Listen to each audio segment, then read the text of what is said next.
אז שלום לכולן, שלום לכולם. תודה שהצטרפתם אלינו למפגש היומי של עיניים על עזה. היום אנחנו מפנות את המבט שלנו לגדה, לא כדי להסיט את העיניים מעזה, אלא כדי לקבל תמונה רחבה יותר של מהלכי ההרס הכוללים שישראל מנהלת נגד הפלסטינים.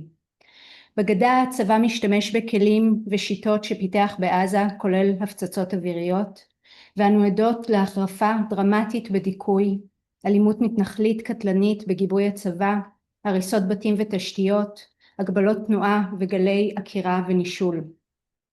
היום נשמע מאביב טטרסקי על הקרסת הכלכלה בגדה, פרספקטיבה נוספת חדשה שעוד לא עסקנו בה, על השאיפה הישראלית לעיצוב המרחב הפלסטיני בגדה, תוך הפיכת החיים שם לבלתי אפשריים, בלתי נסבלים.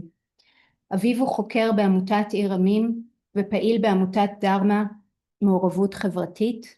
תודה רבה שהצטרפת אלינו אביב, ונשמח לשמוע ממך. היי, אז שלום לכולן, תודה רבה ליאור וכל המארגנים. אז כן, יש לי 8 דקות בערך, אני אגש לעניין. אני רוצה לתאר כמה מהפעולות הישראליות בהיבט הכלכלי, ואז להעיר עליהן כמה דברים, ואני מתאר לעצמי שהזמן ייגמר לפני שאני אוכל להגיד, אוקיי, מה התפקיד שלנו בזה, מה אנחנו יכולים ויכולות לעשות. אז מוזמנים לשאול אותי, אין לי תשובות טובות, אבל גם על זה צריך לדבר. אז אני חושב שהדבר שהוא יחסית כן ידוע, מה-8 באוקטובר, או קודם ל7 באוקטובר, בעצם חלק ניכר מהאוכלוסייה של הגדה המערבית התפרנסה או בישראל או בהתנחלויות. אנחנו מדברים על משהו כמו 150,000 תושבים, רובם עם היתרי עבודה, כמה עשרות אלפים, אני לא יודע, נגיד 30,000 פלוס מינוס, ללא היתרי עבודה, כלומר so called בניגוד לחוק. ומה-8 באוקטובר ישראל מחליטה שדי, לא נותנים להם להיכנס לתחומי הקו הירוק. לצורך העניין, במצב חירום האמיתי ובבהלה המאוד גדולה של 8 באוקטובר עוד אפשר להבין את זה, אבל האיסור הזה נשאר בעצם עד היום. הוא נוגע לעבודה בתחומי הקו הירוק, אוקיי? היו גם עשרות אלפים שעבדו בהתנחלויות, שם אין איסור, ובעצם ההחלטה מסורה בידיים של כל התנחלות והתנחלות, ויש התנחלויות שמחליטות ככה, התנחלויות שמחליטות אחרת. בשורה התחתונה, היום יש משהו כמו 25-30 אלף פלסטינים בגדה המערבית, שרובם עדיין עובדים בגדה, כלומר בהתנחלויות, באזורי תעשייה ישראלים בגדה המערבית, ומעט מאוד, כמה אלפים מוגדרים אני יודע מה, עובדים בעבודות נדרשות, אז הם נכנסים לישראל ועובדים, אבל רוב רובם, כן, אנחנו מדברים על מעל 100,000 אנשים שהפרנסה שלהם נגדעה כמעט לפני 2 ועד היום הם מנועים מלהגיע לעבודה שלהם. כמובן שהאפקט הזה בראש ובראשונה הוא עליהם ועל המשפחות שלהם. אם אנחנו מדברים על משהו כמו 100,000, יותר מ100,000 משפחות, 500,000 תושבים, בגדה יש בערך 3 מיליון פלסטינים, אז 500,000 מתוכם מקור הפרנסה שלהם נגדע, אלא אם כן מצאו איזשהו תחליף, אבל רובם לא מצאו תחליף. אנחנו מדברים כבר על כמעט 2 שנים. במבט רחב יותר, 22% מהעובדים בגדה המערבית התפרנסו במקומות עבודה ישראלים, כן? אז 100,000 זה קצת פחות מה-22%, אני לא יודע, נגיד 18-19%. אז ההשפעה היא כמובן השפעת רוחב, לא רק על אותן משפחות שנפגעות באופן ישיר. ההשתכרות שלהם בחודש הייתה משהו כמו 1.5 מיליארד שקל, שבעצם בבת אחת נעלמים מהכלכלה הפלסטינית, אז כמובן כולם מרגישים את זה, סוחרים וכאילו מקומות מסחר וכך הלאה. וגם אני עוד מעט אזכיר את הרשות הפלסטינית שמקבלת מיסים מהמשכורות של התושבים שלה, ויש 1.5 מיליארד פחות הכנסות, אז יש גם פחות מיסים. המצוקה היא, כן, למי שלא עובדים כבר שנתיים, אני חושב כולנו יכולות להבין את היקפי המצוקה. יש כולל משפחות שממש לא מסוגלות לרכוש אוכל, שצריכות סיוע ברכישת אוכל. לפי תוכנית המזון העולמית של האו"ם, בעצם המספר של המשפחות הפלסטיניות בגדה שצריכות סיוע ברכישת מזון הוכפל. הוא עומד היום על 700,000 תושבים, זה יותר מרבע מאוכלוסיית הגדה, או בערך רבע. ובוודאי שגם מי שמצליח להחזיק מעמד, אז הוצאות גדולות כאלה חד פעמיות או לא צפויות, בין אם זה טיפול רפואי, שביטוח בריאות בגדה המערבית להרבה אנשים אין, וגם מי שיש לו זה לא מכסה דברים שאנחנו אולי רגילים שהביטוח בריאות שלנו מכסה, או ילדים שמסיימים בית ספר ורוצים להמשיך ללמוד באוניברסיטה, הוצאה מאוד מאוד גדולה שהיום הרבה משפחות לא מסוגלות לממן. אז זה ברמה של האנשים, של משפחות ואוכלוסייה. ברמת הרשות הפלסטינית, אז הנה כבר הזכרתי את האובדן הכנסות ממיסים, אבל הרשות 60% מהתקציב שלה הוא מגיע או מבאמת תשלומי מיסים, או ממכסים למיניהם, ולפי הסכמי אוסלו, ומי שיותר מכירה זה ספציפית נקרא פרוטוקול פריז, ישראל היא זו שאמורה לגבות עבור הרשות, בין אם זה את המיסים של הפועלים שעובדים בישראל, או מכסים על יבוא וייצוא אל הגדה, או מע"מ, שכשרוכשים מוצרים, שתושבי הגדה רוכשים מוצרים ישראלים, אז כמובן המחיר כולל מע"מ. כל הדברים האלה אמורים להיאסף בידי ישראל ולהיות מועברים לגדה, וככה לאורך כמעט 30 שנה באמת התנהל.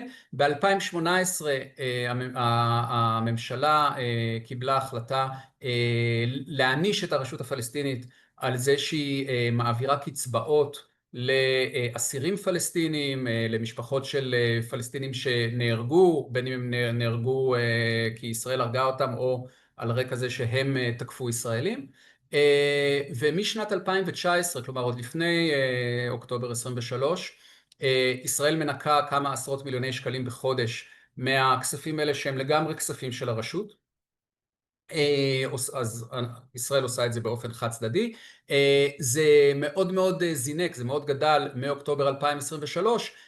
ההחלטה היא במידה רבה בידיים של שר האוצר, ושר האוצר הוא סמוטריץ' ועוד נחזור אליו. אז למשל סמוטריץ' החליט שהתשלומים שהרשות מעבירה לעובדים שלה בעזה הם בעצם מימון של החמאס, אז מה-8 באוקטובר ישראל מענישה את הרשות על התקציבים האלה.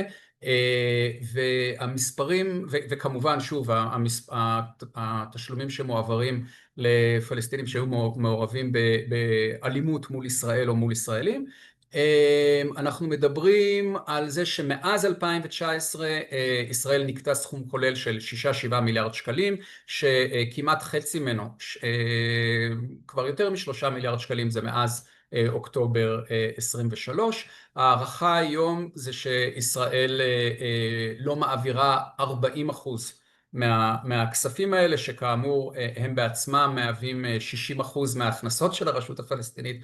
אז הגירעון של הרשות הוא אדיר. המשמעות היא שעובדי ציבור, מורות, עובדות בבתי חולים, רופאים, רופאות וכך הלאה, כבר שנים, לפחות שנתיים, אבל גם זה בעיה שהתחילה לפני אוקטובר 23, רק הוחרפה מאז, לא מקבלים בעצם משכורת מלאה.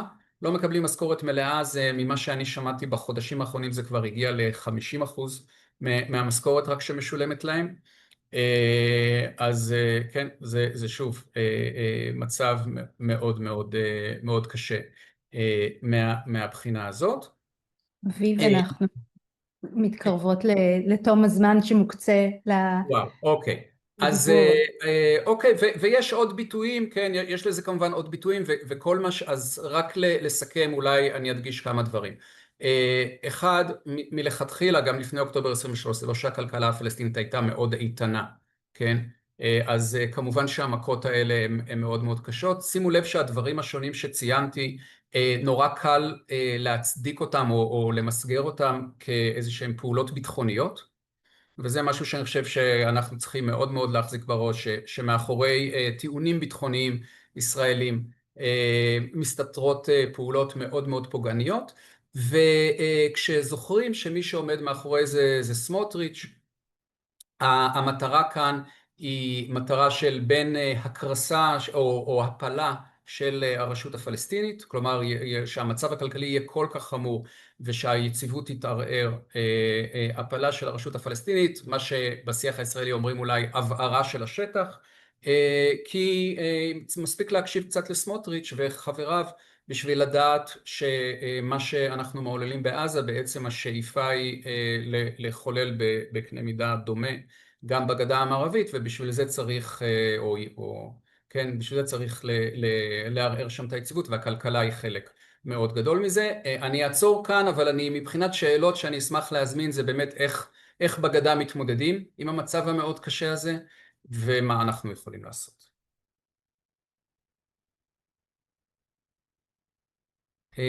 טוב, צ'אט, אני מאוד גרוע בלראות את השאלות בצ'אט, אני אנסה, הנה אני רואה. אני אקריא לך, אתה לא צריך לדאוג, סליחה, הייתי מושתקת, לא הבנתי שאני לא נשמעת. אז יש כאן באמת כבר כמה או כמה שאלות. שאלה הראשונה נוגעת לנתונים מפורטים על הסוגיות שהצגת, אבל אתה גם הזכרת נתונים בנוגע למשכורות ובנוגע לאיסוף המע"מ וכן הלאה, אז אני לא יודעת בדיוק. אז כן, אז אני חושב שחבל להתעכב עליהם, אבל אני כן מנצל את השאלה בשביל להגיד שמצד אחד כל האינפורמציה נגישה, אפשר לעשות כמה חיפושים יותר באנגלית, דוחות של האו"ם, אבל אפילו בעברית התפרסמו על זה כתבות למשל בדה מרקר, ומצד שני השאלה מאוד במקום כי זה בכלל או כמעט לא מדובר אצלנו בתקשורת הישראלית, בשיח הישראלי, זה לא נמצא במודעות, וזה נושא סופר סופר קריטי, כן, אני חושב שקל להבין כמה זה קריטי, וזה בכלל לא מדובר אצלנו. תודה. יש כאן שאלה על חקלאות, על פעילות חקלאית והעלאת תעריפי המים על ידי הרשות, אם אתה יודע משהו על זה, על משבר המים בחברון. אז תראו, אני דיברתי רק על צעדים כלכליים ישירים, אבל יש באמת הרבה יותר, כי חקלאות היא מקור פרנסה מאוד גדול, ובוודאי שמי שלא יכול ללכת לעבוד בישראל, אז אולי הוא חוזר ומנסה להתפרנס מאולי מטע זיתים או מה שלא יהיה לו, וגם החקלאות הפלסטינית היא תחת התקפה, כל מה שישראל מכנה מערכה על שטחי C, או האלימות מתנחלים שאנחנו מכירים, אלימות צבא שאנחנו מכירים, ויש לזה עוד ועוד השלכות, כולל האפליה למשל בהקצאות מים, שמי שצריך לשלם יותר מים אם תעריפי המים עולים זה דבר אחד, אבל יש גם חקלאים שאפילו לא יכולים לקבל מים, כי ישראל שולטת בצינורות שאפשר או אי אפשר להניח בשטחי C, אז זה כמובן גם חלק מהסיפור.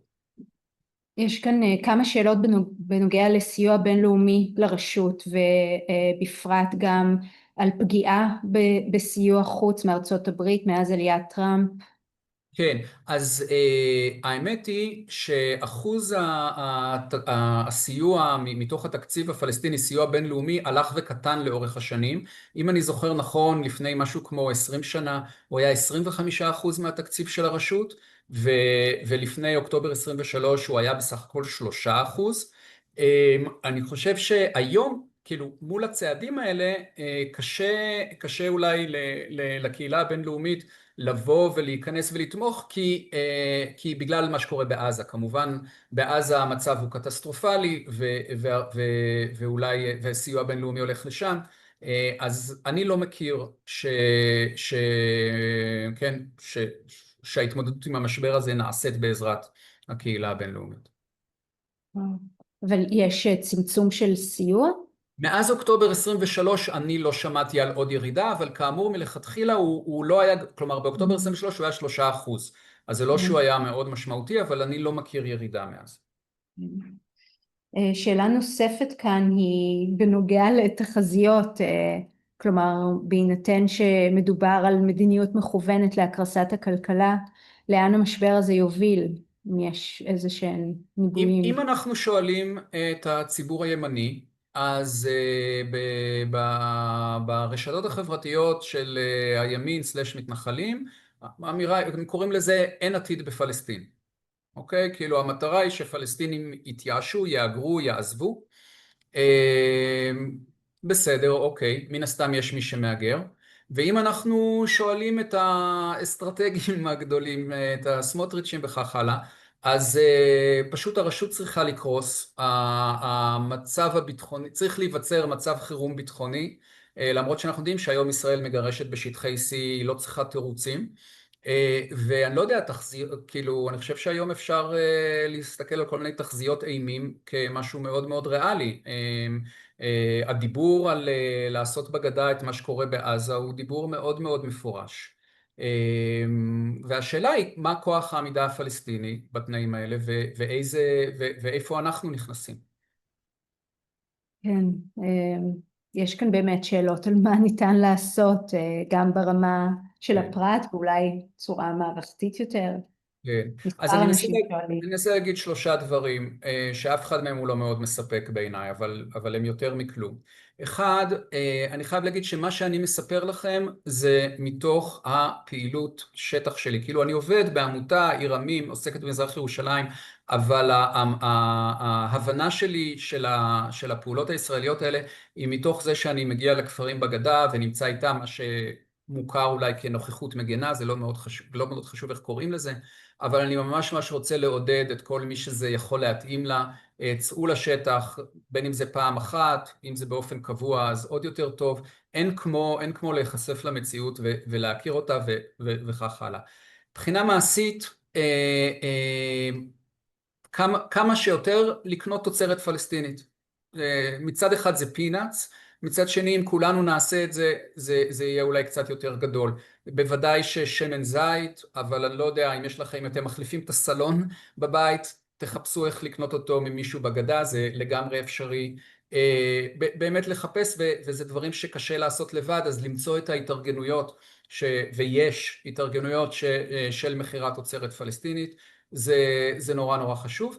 הדבר השלישי הוא לבטל את האיסור הישראלי הדווקני הזה, או הוא לא דווקני, המטרה שלו היא מאוד ברורה, המטרה רעה, ולדרוש שיחזרו, שפועלים יוכלו לחזור ולהתפרנס. מי שעוסקים בזה זה מצד אחד ארגוני עובדים, ארגוני זכויות עובדים כמו קו לעובד, כמו מען, או מצד שני קבלנים ישראלים ומפעלים ישראלים שגם הם נמצאים במצוקה כי אין תחליף לעובדים הפלסטינים. היבוא של עובדים מסין, מהודו, הוא לא באמת מהווה תחליף. עכשיו, שני הגורמים האלה, נכון להיום, לא הצליחו להרים איזה לחץ משמעותי על הממשלה, כל אחד מסיבותיו שלו, ונדרשת כאן מעורבות של הציבור. אולי יותר קשה לנו להתחבר לקבלני בניין ישראלים, אבל להרים טלפון למען, לקו העובד, להתארגן ולחשוב איך אפשר לעזור להם, אני חושב שזה חשוב. תודה רבה, זה הצעות מצוינות. יש כאן שאלה לגבי הקשרים בין הכלכלה בגדה והכלכלה בעזה, בפרט לגבי המערכת הפיננסית, אבל אתה הזכרת גם עובדים של הרשות בעזה, אם אתה יכול לפרט קצת יותר על הקשרים האלו. תראו, החמאס תפס את השלטון, כלומר הוא זכה בבחירות, כן, אבל בעזה הייתה גם לצורך העניין הפיכה לאחר מכן, כבר במה הייתה השנה, אני לא זוכר, 2006-2007, אבל למרות זאת הרשות המשיכה כל השנים לשלם משכורות לעובדים שלה בעזה. ויש העברות של, אני פחות בקיא בזה, עזה זה פחות התחום שלי, אבל יש כל מיני העברות של הרשות למימון צורכי הממשלה בעזה. היום אנחנו יודעים, כאילו, עזה הרוסה וזה, אני באמת לא יודע איך זה עובד היום, אבל כן, לא צריך שאני אגיד, כל הנתונים הכלכליים בעזה הם פי כמה יותר חמורים בגדה, אבל המצב בעזה הוא פשוט, הוא כזה שאין מה לדבר שם על הכלכלה, הוא מצב הרבה הרבה הרבה יותר חמור. אביב, ממש- תודה רבה לך, אוקיי, כן. באמת, אם אתה רוצה לסיום להוסיף משהו לפני לא, שניתן. אני כמובן לא כיסיתי את הכל ויש כמה נושאים חשובים ומשמעותיים, אבל אני חושב שלהבין את התמונה, אנחנו מבינים אותה. אנחנו מאוד מודות לך, באמת, זו ההרצאה הראשונה שהייתה לנו שהתמקדה בגדה, וזה חיוני בעינינו להמשיך להפנות את הקשב גם לשם. מאוד מאוד מודות לך. מחר נשמח אם תצטרפו אלינו שוב. ידבר כאן דוקטור חסן ג'בארין מעדאלה, אולי עם נימה קצת אופטימית יותר, עתיד משותף לאחר הג'נוסייד בעזה. אז תודה לכולכם, תודה רבה אביב, ולהתראות מחר. תודה רבה, אביב.